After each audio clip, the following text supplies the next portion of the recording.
হাই friend, মই মামুন নতুন এটা ভিডিঅ' লৈ আহিছোঁ। আশা কৰোঁ আপোনালোকে ভিডিঅ'টো ভাল পায়। মা বাঁহগাজ কাটিছে।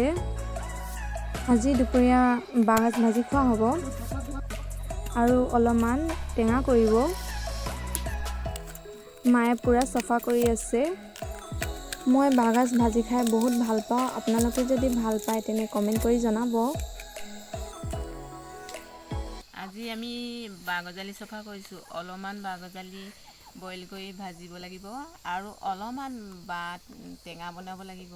কেতিয়াবা কচ মাছৰ লগতেই হওক বা যিকোনো মাছৰ লগতেই হওক মানে টেঙা বনাই খালে ভাল লাগে। চাফা কৰি হৈ গ'ল আৰু এতিয়া এইটো ধুই মেলি কাটিব লাগিব আৰু। এয়া মায়ে কাটি আছে।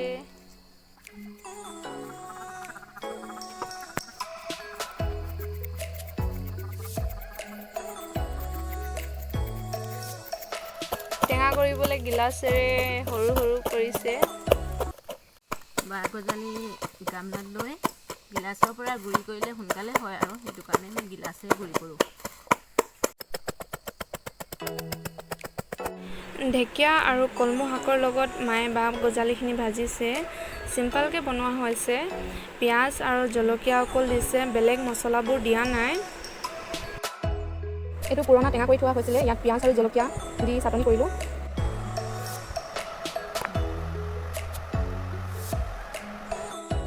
বহি বহি আমনি লাগি আছিলে, চ' ভাবিলোঁ কিবা এটা বনাওঁ। আগত কেতিয়াও এনেকুৱা বনোৱা নাই, ফাৰ্ষ্টবাৰ ট্ৰাই কৰিছোঁ। ফেচবুকত দেখিছিলোঁ মই এনেকুৱা, তো বনাই চাওঁ বুলি ভাবিলোঁ আজি।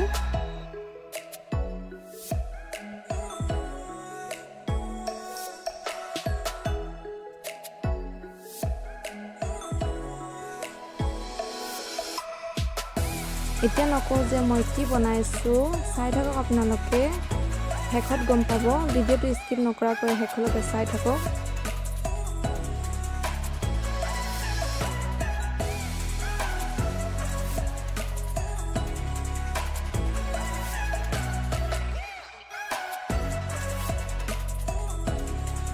অলমষ্ট কমপ্লিট হ'বলৈ হৈছে। আপোনালোকে চাই ক'ব যে মই বনোৱা বস্তুটো কেনেকুৱা হৈছে।